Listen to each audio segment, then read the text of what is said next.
Welcome, everybody. It's time once again to grab your board, catch a wave, and pick up that big pipeline, the sales pipeline with Matt Hines of Hines Marketing. Hey, Matt, how are you?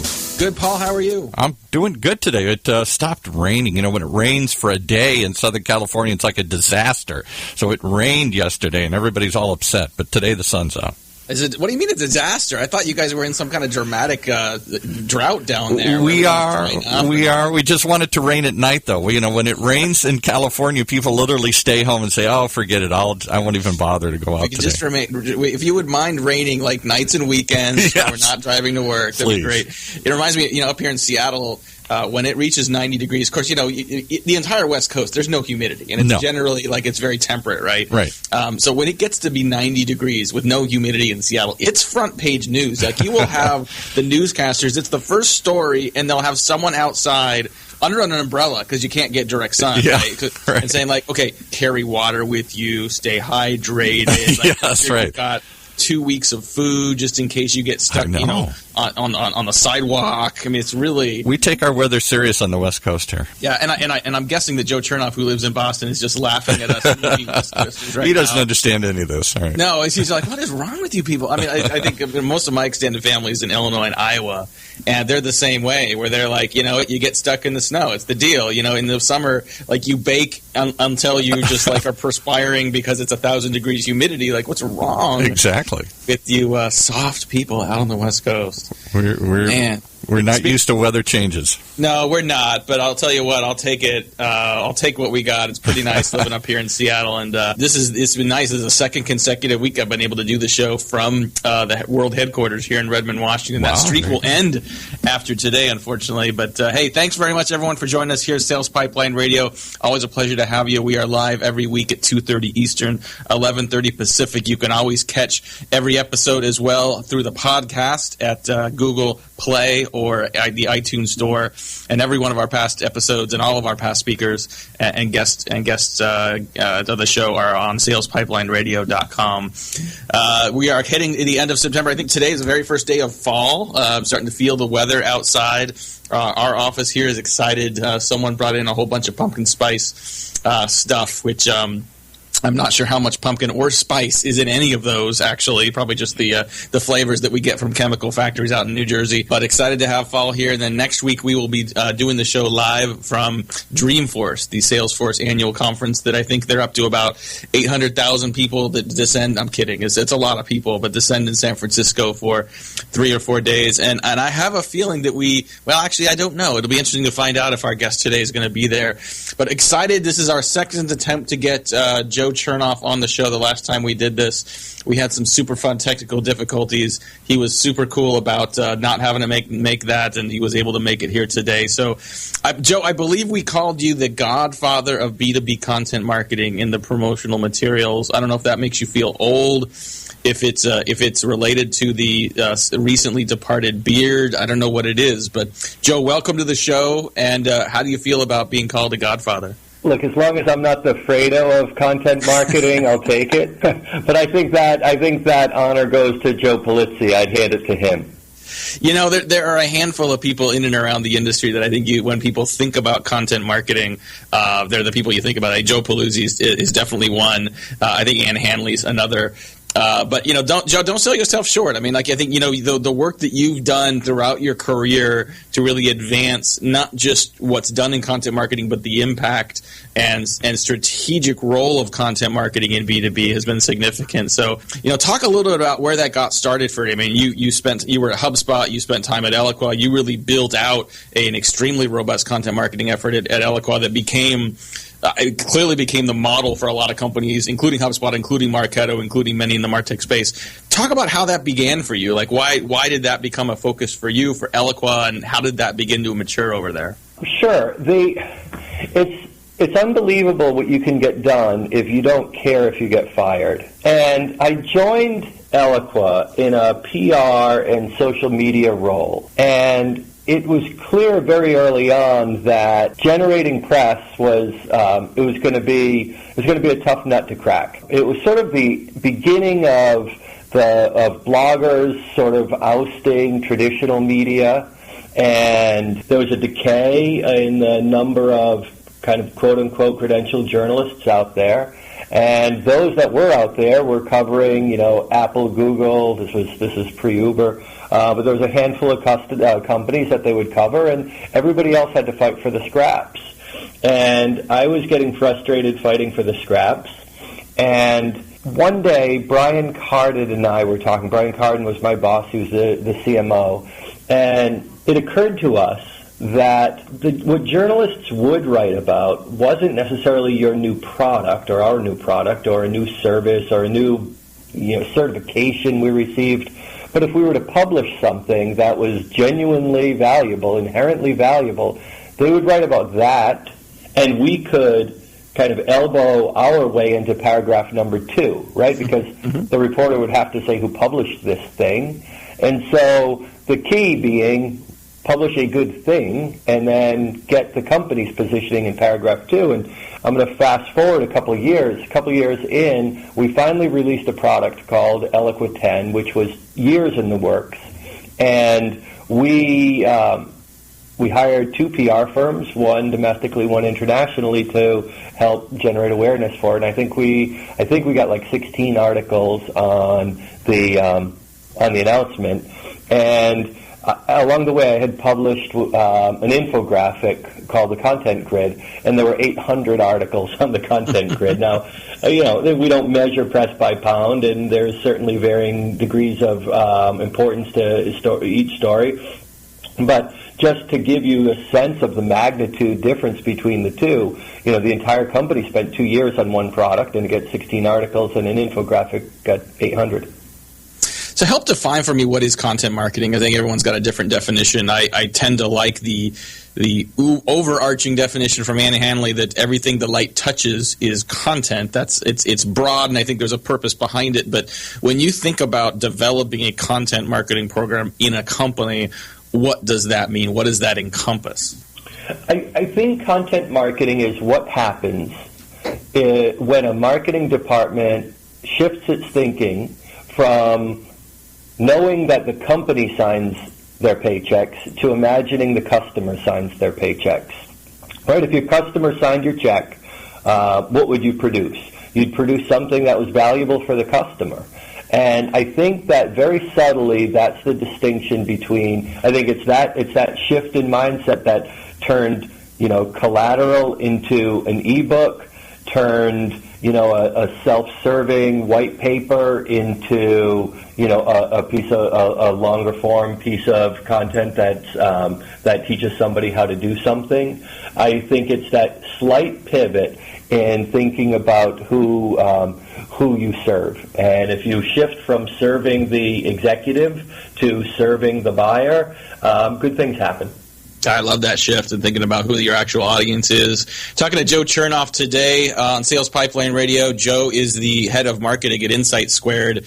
If you are trying to improve the reporting and improve the visibility into what's working in marketing, if you're a B2B company, you definitely need to check out Insight Squared. But Joe has been around the block on the content marketing front for a very long time. And you mentioned Joe Polizzi. Joe, I know you were out at Content Marketing World a couple weeks ago, and the number of people that are at that conference has exploded, and I think it's very much in parallel with just the number of companies that are doing content marketing now.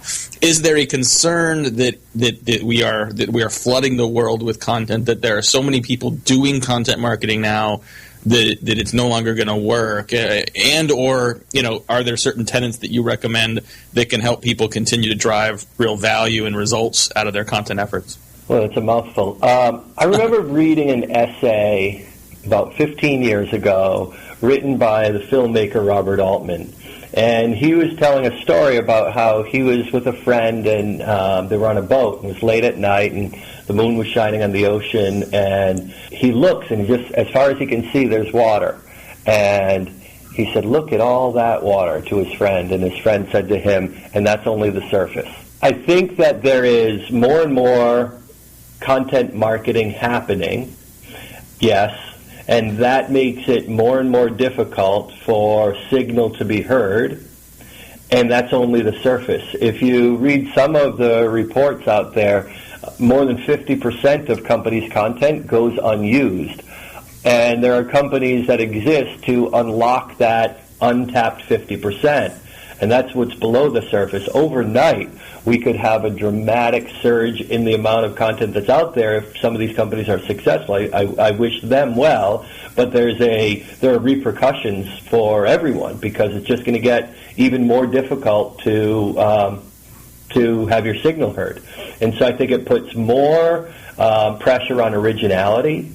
It makes me a little crazy that I see companies publishing a definitive guide ebook when I know that, John Miller and Maria Pergolino were doing those in 2009. I think that we've rested on our laurels a little bit. So I think that originality coupled with really smart distribution and kind of data-backed decisions, that's going to be the only way to break through. And I'd agree with you on that. And I think definitive guides, white papers, webinars, we tend to lean back in some of the same formats. I think a lot of people, when they think about content, they think about the written word. Talk about some of the ways that people do differentiate around that. I mean, is it related to the approach they take with the content? Heinz Marketing, we've always been very written word based over the last 8 months or so. We've been doing this radio show and podcast. So, what are the ways you're seeing good companies, including if you're willing to share some of the stuff you might be doing in Insight Squared, to differentiate and diversify what you're doing so that it does stand out as something unique? So I'll talk a little bit about what we're doing. What we're trying to do is apply some of the ethos that makes for good content marketing, and that is largely kind of shifting your thinking from serving your organization to serving your buyer. And we're trying to apply that to direct mail, for example. So rather than send a coffee mug with a logo on it or a T-shirt with a logo on it, we're trying to do things that are a little bit more original. Like my sense is you send a T-shirt with the logo on it, and the deal is square, right? Like the person gets a T-shirt in exchange for wearing your logo. There's nothing left to do there. What we're trying to do is we have a campaign that if we lose you, that is, if you went through a demo, you went through a sales process, but for whatever reason you didn't buy the product, we know that the next time you come back into our funnel, you're twice as likely to buy versus the first time you were through. So what we try to do is accelerate them coming back. One campaign we're running is if you're closed lost and we can start to re-engage you, we include you in a campaign where we send you a postcard that reads, "Come running back." And on the back of the postcard, there's a link to a landing page where you enter your shoe size. And we send you a pair of Nike ID sneakers in Insight Squared's color scheme. There's no Insight Squared logo on them. The deal is not square, right? Like, if we made them wear sneakers with our logo, we can't sort of guilt them into the follow-up sales call. But if they get them without the logo, I've joked that it's sort of like Jewish mother marketing. There's this kind of guilt expectation that they've got to take the call from them, and it works really, really well. Well, and like we were saying before, everything the light touches is marketing, and I love the way that you're integrating in, content into other campaigns. I mean, there's no reason that content marketing needs to be, its own separate division. Then you've got direct mail, and you've got sales, and you've got other people doing stuff elsewhere. I want to talk a lot more. We got a lot more with Joe Chernov, who is the head of marketing at Insight Squared, and is, godfather, definitely one of the pioneers in B2B content marketing. We'll talk more about what's happening in content today, how that's integrating across other channels, including the sales organization, and then what it's going to mean moving forward. Thanks very much for joining us. We'll be right back. Sales Pipeline. In a world where the speed of innovation and change in B2B marketing has never been greater, the only thing bigger is the need for clarity, for a blueprint, for a guide to what's really working. And how about a way to apply it specifically today to increase sales pipeline growth, velocity, and most of all, conversion? That's what you'll find in the Modern Marketer's Field Guide. And amazingly, you can download it for free. HeinzMarketing.com, just like it sounds, HeinzMarketing. It encompasses the entire sales and marketing cycle, but in quick bursts with lots of specific, actionable ideas, strategies, tactics you can put to work right away, like today. The loaded table of contents helps you narrow in and tackle a problem. And it's something you can come back to over and over again as a reference guide. Why not download your free copy of the Modern Marketer's Field Guide? It's free. HeinzMarketing.com, just like it sounds. HEINZ, marketing.com. Whether you're producing a seminar series, users conference, lunch and learn, or exhibiting at a trade show, Validar has a solution. From capturing leads at trade shows to managing on-site registration, tracking session attendance, gathering information, and providing sponsors lead retrieval, we have a full suite of solutions for you. Since 2005, Validar has been turning corporate events and trade shows into better business. Call 888-784-2929 or visit us at validar.com. And now back to Matt and his guest. Well, you really learn a lot, Paul, about people just by reading their LinkedIn bios. I'm doing an event later today, and part of it is I'm moderating a panel, and just reading through profiles, you learn about one of our panels. It was won an Emmy for some interactive content. Another panelist, has literally been to 95 countries. I mean, that's a lot of countries. It's just during the commercial break, just flipping through, Joe, your bio here as well, and all kinds of things. We could if we don't want to talk about content, let's talk about boxing. We could talk about criminal justice. Someone on your bio actually describes you as the Kevin Bacon of B2B content marketing, which is fascinating. So it's going to get back to Joe here in a second. If you want to hear more from any of our guests, including a replay of our event with Joe Chernov here today, you can check us out at salespipelineradio.com. Again, we're live every Thursday at 2:30 Eastern, 11:30 Pacific. Coming up in the next couple weeks, we've got Deb Calvert. Super excited to have Deb. Appropriately enough, we'll have Deb live from San Francisco during Dreamforce Week. She is an expert at leadership development and team effectiveness. And so we're going to be talking to her about how to build and manage better sales and marketing teams. And the week after that, once we get back from Dreamforce, we've got Jamie Shanks, who is one of the founders and leaders of the social sales movement, and has just published a new book, Social Selling Mastery, which is really well done, and it's probably the best job I've seen of integrating social selling in with the broader sales strategy and sales process that your sales organization may be using. But back to Joe. Let's talk about sales a little bit. I think the opportunity to leverage the right content created by organizations beyond just at the top of the funnel, beyond just in marketing channels, is significant. What are some of your best practices for leveraging good content through the sales organizations and through the active sales process? My number one rule hasn't changed since 2009. And that is your best content ideas come from your front lines, and that's your salespeople. Whether it's top-of-funnel content or bottom-of-funnel content, conversations with sales, particularly like BDRs and AEs, it doesn't have to be sales leadership. It probably shouldn't be sales leadership. That's where you're going to be sourcing your best ideas. And so we've taken that to another level here at Insight Squared, and here's what we're doing. Our blog, we treat our blog like a magazine.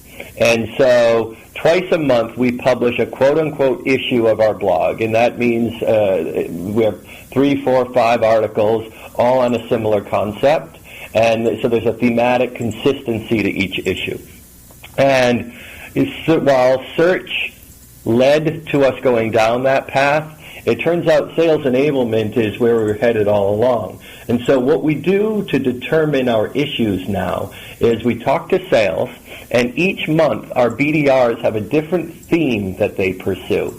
And so we know what theme is coming up in the next month, and as we write the next month's issue of our blog, all of our articles are consistent with whatever that sales theme is going to be.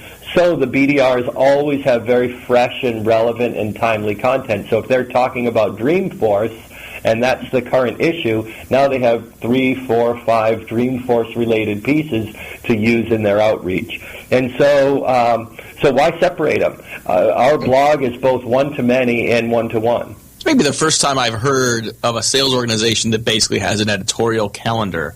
This isn't necessarily, that your content strategy and your messaging strategy doesn't need to be marketing to sales. And if sales has a sense for what their themes are, there's a reason why marketing can't tie into that as well. It seems like the central requirement for all of that and to make sure you're on the same page is really personas. Can you talk a little bit about how important personas are as a driving force behind good content marketing?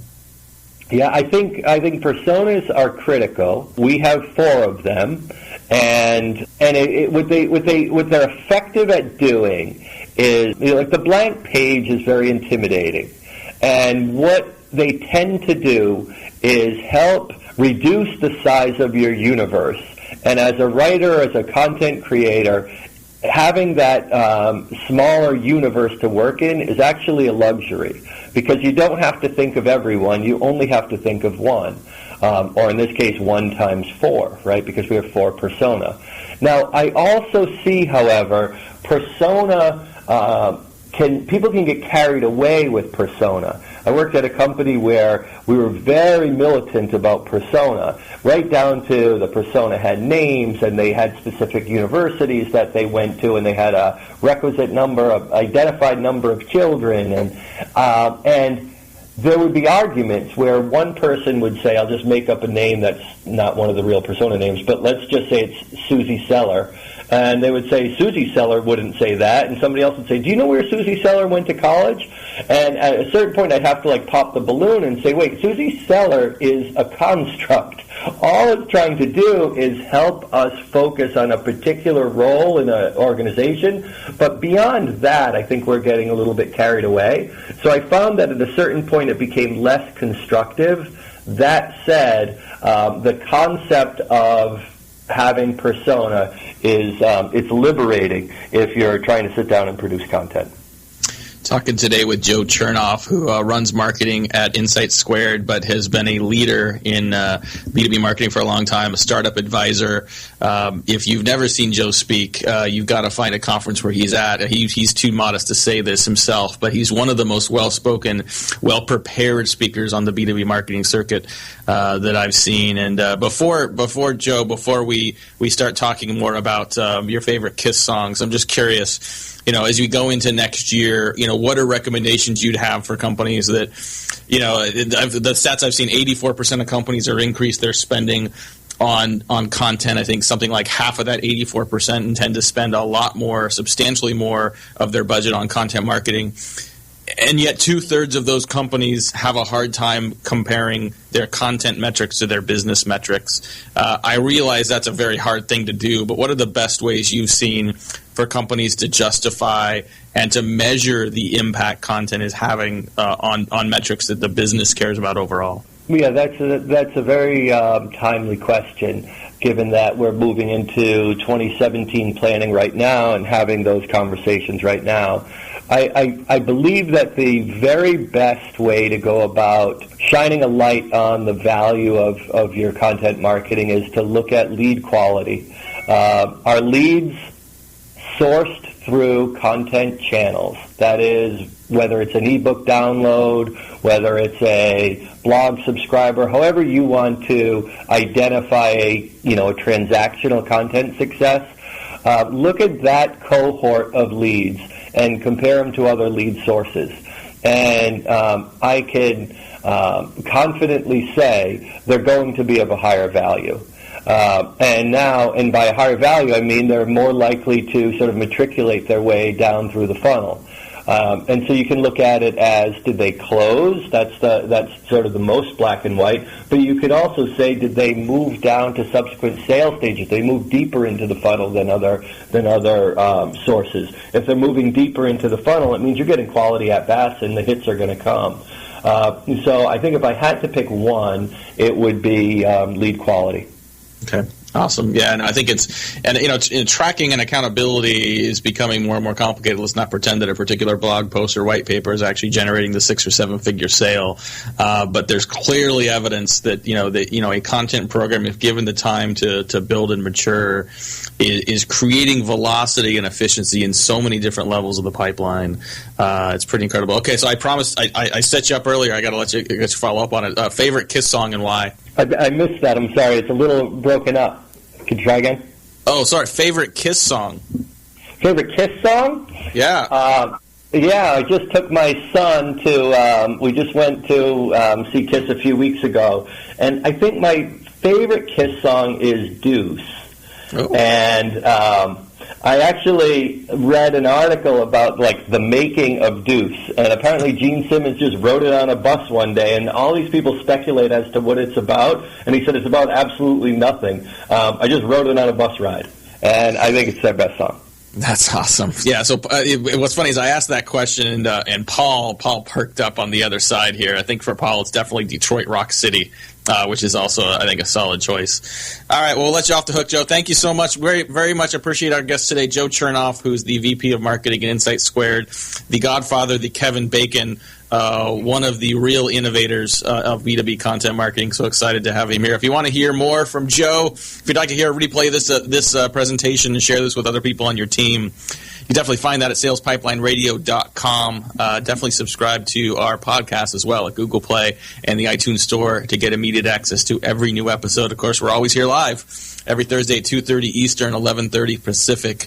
And we will see you next week. Got a great set of guests coming up. We'll be heading down to Dreamforce here in a couple weeks, doing a show live from the show floor, and look forward to seeing you there. If you're going to be there, definitely look us up. We'll be out and about. In the meantime, this is Matt Hines. Thanks very much for joining us. This has been Sales Pipeline Radio.